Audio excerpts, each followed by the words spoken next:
Alright, it's time to travel back in time to the Marshall Islands during World War II. And here comes a scene that'll stick in the wrinkles of your brain like dog crap in the cracks of your shoe. So just off Ragos, there's an American naval vessel, and on board there are two officers talking when the kid suddenly flies over. Then we get this terrific bit of dialogue. That looked to me like it was from another planet. You can tell your son about it when he's born, Major Spielberg. Okay, so it's obviously a reference to Spielberg's Alien films that they're bludgeoning us over the head with here. However, it is interesting to note that this island has a dinosaur on it, and less than a year after this film released, production would begin on Jurassic Park. Did Spielberg rip off Godzilla? What a hack! So the group sets down on Ragos, and a naval bombardment begins. M11 decides to go survey, because he can't be harmed by World War II-era weapons. So this android from the future, that's impervious to gunfire, puts on a pilot helmet and springs into action. Did James Cameron rip off Godzilla? What a hack! By the way, we don't need to talk about this running effect. Just seeing it, I think we're all on the same page. I know it's a reference to Ultraman or something, but I don't think that justifies it being in the movie. Especially just before a scene where a besieged Japanese garrison is discussing a suicide charge to join their thousands of fallen comrades. Jesus, pick a tone, movie. The next day, the big battle begins between the Japanese and American forces. However, the fight is halted by the sound of footsteps. Immediately, Shindo knows it must be a dinosaur. Good instincts, buddy. There he is, the Godzillasaurus, going straight for the Americans. This results in a montage of American soldiers eagerly diving under falling trees, and someone holding up a dinosaur puppet next to the camera for scale. Oh no! Dun, dun, dun, dun, dun, dun, dun, dun, dun, dun, dun. As the fight gets to the beach, the Navy opens its guns on the dinosaur to great effect. In fact, they slap him so hard with artillery that he screams like Gamera.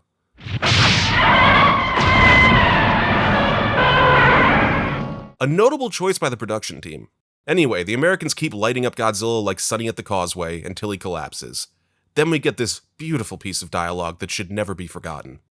Take that, you dinosaur. Take that, you dinosaur. Take that, you dinosaur. Well written, well acted. A nugget of cinema gold. However, Godzilla's still got some fight in him, and trashes the rest of the American ground forces.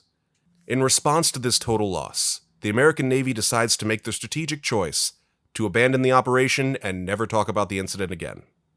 Okay, seriously, what the fuck? You just lost 100 men to a dinosaur, and you're neither going to continue the operation or report the incident? You know, this film faced a lot of controversy, being accused of being anti-American. It was mostly in reference to the deaths of Americans at the hands of Godzilla, but personally, I'm more insulted by the idea that the American military is portrayed this incompetently. The dinosaur! Gigantic dinosaurs attacking our boy! You ever see the show The Pacific, the companion piece to Band of Brothers? I highly recommend it because it gives you a very realistic idea of how combat was in the Pacific theater of World War II. Let me tell you, there's no way that a company of men could be killed by a fucking dinosaur and it would just be swept under the rug. Those men had families and comrades. There's going to be a lot of people asking questions. By the way, little bit of trivia. The actor who plays Eugene Sledge in the Pacific is the same actor who played the little boy in Jurassic Park. Another weird connection there. Also, he starred in The Social Network, Bohemian Rhapsody, as well as the recent Twisters. Anyway, we jump ahead to when the Japanese forces are leaving the island. Shindo gives a speech thanking the monster and apologizing that they lack the means to help it. Then they all just file out, leaving the dinosaur to writhe in agony for presumably the next decade. That's right. The Godzillasaurus is left in this condition in 1944 and doesn't turn into Godzilla until 1954. That means for 10 years, Godzilla's life was this.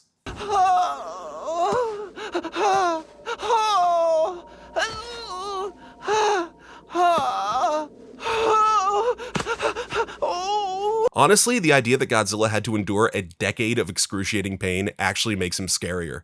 No wonder he's so goddamn angry. Now, to add insult to injury, they use the teleporter to send Godzilla's mangled body to the bottom of the ocean to avoid the nuclear blast. This hurts! This hurts! Honestly, what's wrong with just rigging some dynamite and blowing him up like a beached whale? Did you really need to drown the poor bastard? Rubbing salt water in his wounds? Just put him out of his misery. Anyway, with the job done, the team goes to return to 1992. but not before Emmy leaves the Dorats behind on the island.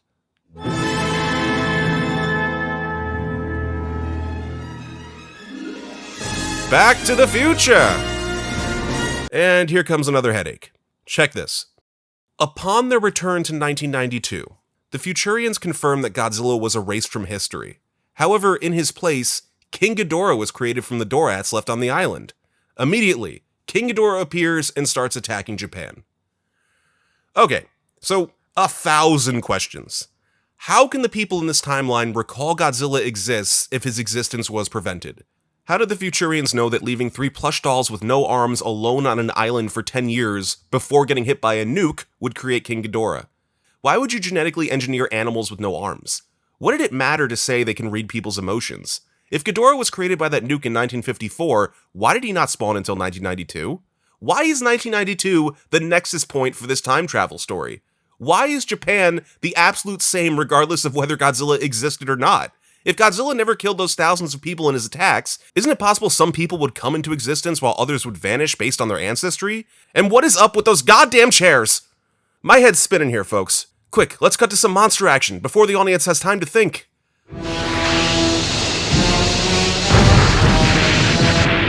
Oh, okay.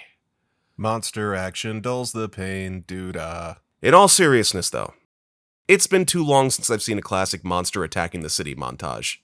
It's such a staple of this franchise, and I really feel like we should have gotten more like this from the Monsterverse. Shots like this are just so nostalgic. The crowd of frantic people in front, some major landmarks surrounded by regularly flowing traffic, then of course, a monster blowing vague things up in the background.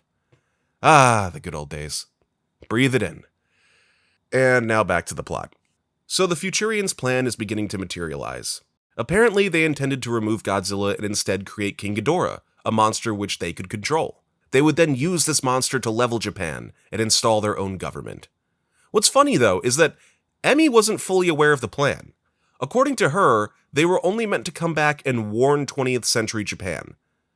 So why did you think you were dropping off the Dorats at the kaiju spawner then, you gorgeous moron? Well, at least she has the decency to float her ass to Terasawa's house and discuss her betrayal over a beer. See, the truth is that Japan wouldn't be wiped out by Godzilla. In fact, he wouldn't return until the 23rd century. You hear that, people? The anti-nuclear energy bacteria took out Godzilla for hundreds of years! Aneb is goated. Anyway, rather than being wiped out, Japan was actually going to become the leading superpower on the planet.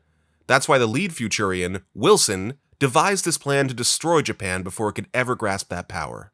By the way, forgot to mention, the main Futurian's name is Chuck Wilson.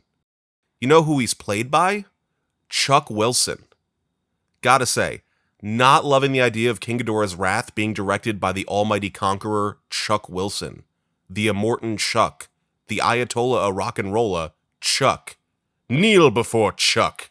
So it would seem that Japan is powerless against the might of Chuck Wilson. But that doesn't mean they aren't willing to get creative. Their plan: drop a nuke on the corpse of the dinosaur at the bottom of the Bering Sea to birth Godzilla once again. That idea may just be crazy enough to get us all killed! Luckily, Shindo happens to have a fully armed nuclear submarine just rattling around the junk drawer. However, at the same time, Miki Sagusa, the psychic, says she can sense Godzilla's existence. And Terasawa confirms that a nuclear sub spilled radioactive contents on the area where they teleported the dinosaur to some years earlier. Basically, Godzilla is already back and chilling somewhere in the Bering Sea. Is anyone following this? I feel like these characters are just saying words to eat up the runtime until Godzilla finally appears. By the way, we're an hour into this movie and we still have yet to see him. Maybe instead of wasting time having a discussion about reviving Godzilla then making the point moot by having him exist already, you could use that time to clear up some other issues. Here's 4 that come to mind. 1. Address the whole "why do we all remember something that never happened" situation. It defies all logic and is a thorn in this movie's side. If Godzilla never was, then every movie preceding this one didn't happen, right? Are all the people he killed back from the grave? Is Colonel Gondo alive then? God, I hope so. 2. Explain how Emmy is immediately cleared of all wrongdoings and is now part of the highest echelons of the resistance against her own people. She never even apologized, bro. She just said, yeah, we duped you. In fact, she was the one who set this whole Ghidorah thing in motion. 3. You could have a scene where Japan attempts to attack the mothership. You know, the one that's parked on their front lawn and has all of their enemies chilling in it.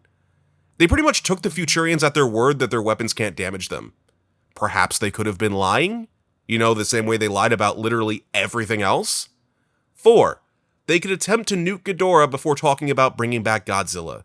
It should be stated that at this point in the movie, the military hasn't even engaged Ghidorah yet. Japan hasn't fired a single shot in their own defense. They haven't even reached out to their ally nations. They just immediately went, "We need Godzilla." Guys, options. Identify and discuss. Fuck it, it's time for the Terminator car chase. So since Godzilla is alive, Terasawa decides he needs to personally tell Shindo they won't need his nukes. Wait. Did I just read that sign correctly? What the fuck? Terasawa takes Emmy and drives to Shindo. However, they are intercepted by the Terminator, M11, who has come for Sarah Connor, Emmy, at the behest of Skynet, Chuck Wilson. His strength is unmatched, yet he is easily stalled by a woman flailing her purse. He's got a supercomputer for a brain, but still crashes his car. He can run through cannon fire, but an exploding sedan can melt his face off.